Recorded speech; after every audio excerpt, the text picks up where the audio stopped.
Harusnya kita ini ketika mengenal Tuhan, saudara, pikiran kita ini menjadi pikiran yang dibaharui. Kita tidak lagi melakukan hal-hal yang sia-sia. Contoh, masih banyak orang ya yang mengatakan dirinya ya orang Kristen, majelis, pendeta bahkan, tapi mereka melakukan hal-hal kegelapan, mabuk-mabukan, ya minum-minuman keras, bahkan ya merokok dan melakukan segala hal yang sia-sia. Kalau kita pikir dengan akal budi yang Tuhan berikan, sebenarnya semua itu apa keuntungannya bagi kita?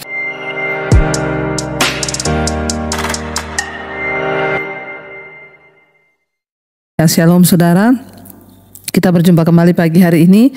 Saya percaya kita semua bangun dengan tubuh yang sehat, tidak kurang suatu apapun.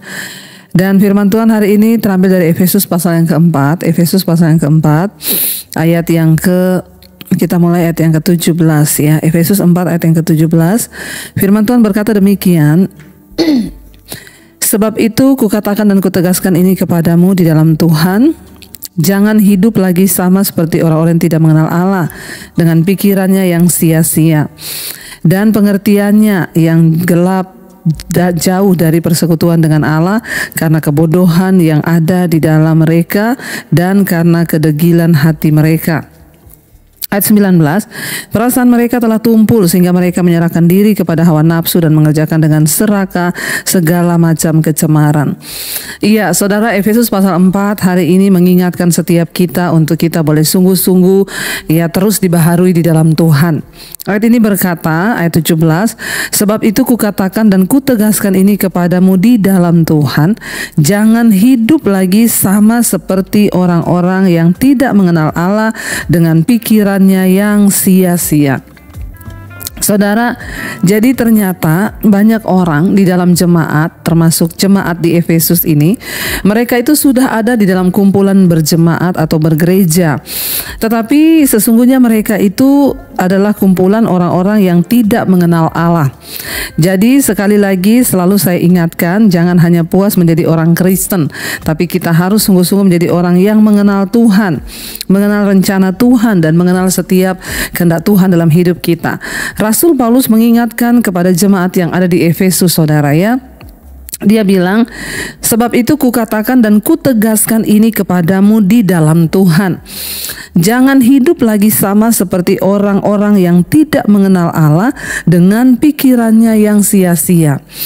Apa ciri-ciri orang yang tidak mengenal Allah itu? Yang pertama adalah pikirannya itu sia-sia.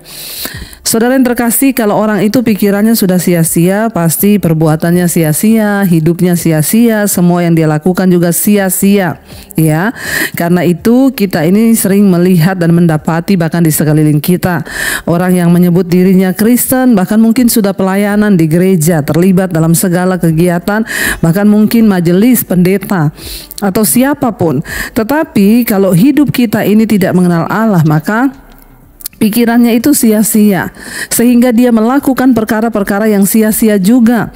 Harusnya kita ini ketika mengenal Tuhan, saudara, pikiran kita ini menjadi pikiran yang dibaharui. Kita tidak lagi melakukan hal-hal yang sia-sia. Contoh, masih banyak orang ya yang mengatakan dirinya ya orang Kristen, majelis, pendeta bahkan, tapi mereka melakukan hal-hal kegelapan, mabuk-mabukan, ya minum-minuman keras, bahkan ya merokok dan melakukan segala hal yang sia-sia. Kalau kita pikir dengan akal budi yang Tuhan berikan, sebenarnya semua itu apa keuntungannya bagi kita? Rasul Paulus berkata, ya segala sesuatu itu kamu tidak ada yang melarang untuk melakukan. Apa saja yang kamu mau lakukan, lakukan. Tetapi apakah itu berguna? Apakah itu bermanfaat?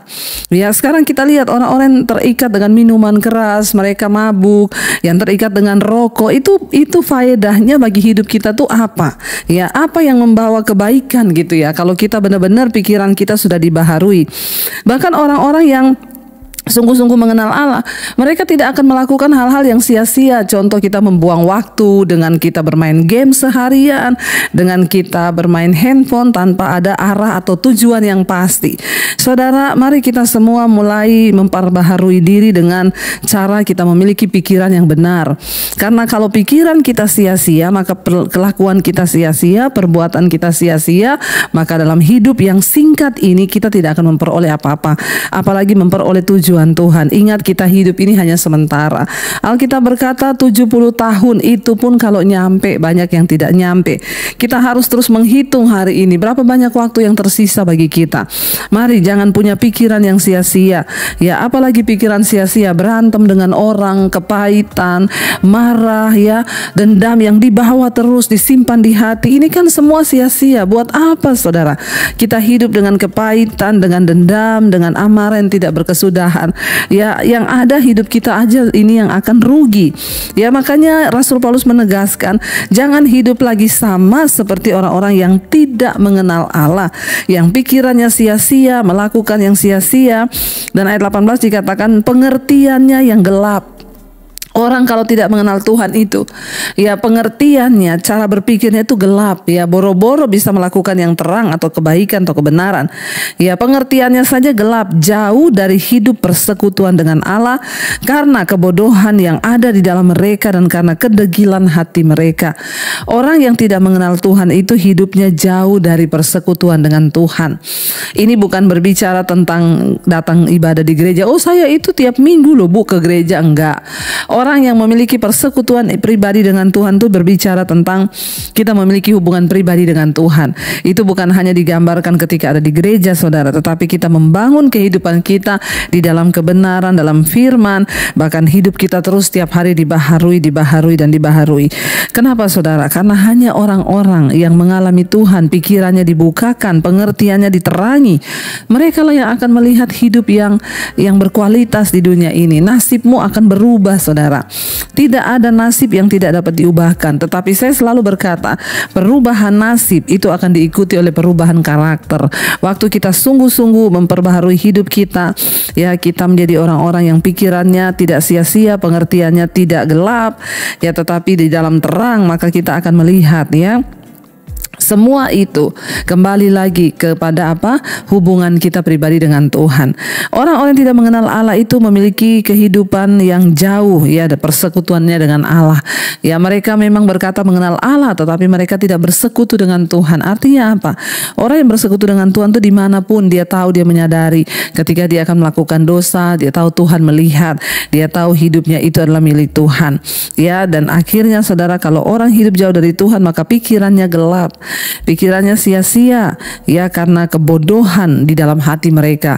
Apa yang membuat kita bisa menjadi manusia yang bijaksana dan pinter? Ya hanya satu, firman Tuhan. Kalau saudara rajin membaca firman, hidupmu dipenuhi dengan firman, pikiranmu dipenuhi dengan firman, maka saya yakin dan percaya firman itulah yang akan mengubah karakter kita.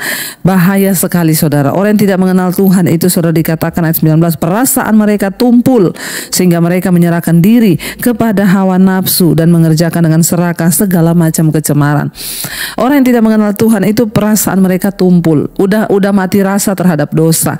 Bahkan dia melakukan dosa, dia berpikir itu adalah sebuah kebenaran. Orang kalau pikirannya tumpul, kita mau nasihati seperti apa juga itu, saudara, ya susah, kecuali dia mau berbalik kepada Tuhan, menyerahkan hidupnya kepada Tuhan. Karena itu saya berdoa, biarlah kita semua hari-hari ini semakin hari semakin mendekatkan diri kepada Tuhan. Jangan sampai perasaan kita menjadi tumpul sehingga kita ini mengerjakan dengan serakah segala macam kecemaran, segala macam dosa, segala macam hal-hal yang tidak berkenan, ya bahkan ya kita menyerahkan diri kepada hawa nafsu. Ya, saya berdoa supaya setiap saudara sungguh-sungguh diubahkan Tuhan. Kita semua menjadi manusia yang baru, yang senantiasa mengenal segala jalan-jalan Tuhan, agar hidup kita semakin hari semakin berkenan di hadapannya. Saudara, mari kita mau renungkan firman ini, kita mau tundukkan kepala. Mari kita sama-sama datang kepada Tuhan, saudara, membawa hidup kita kepada Tuhan. Hanya Dialah yang sanggup mengubahkan hidup kita. Hanya Dialah yang sanggup menjamah. Kuncinya hanya kita mau buka hati di hadapan Tuhan. Kuncinya kita berserah kepada Dia. Kuncinya kita mau menyerahkan seluruh hidup kita kepada Tuhan, supaya hidup kita boleh sungguh-sungguh diubahkan dan dipulihkan. Mari datang kepada Tuhan pagi hari ini. Katakan, kami buka hati di hadapan hadirat-Mu Tuhan. Ku buka hati untuk jamahan-Mu, berserah penuh di hadirat-Mu. Kau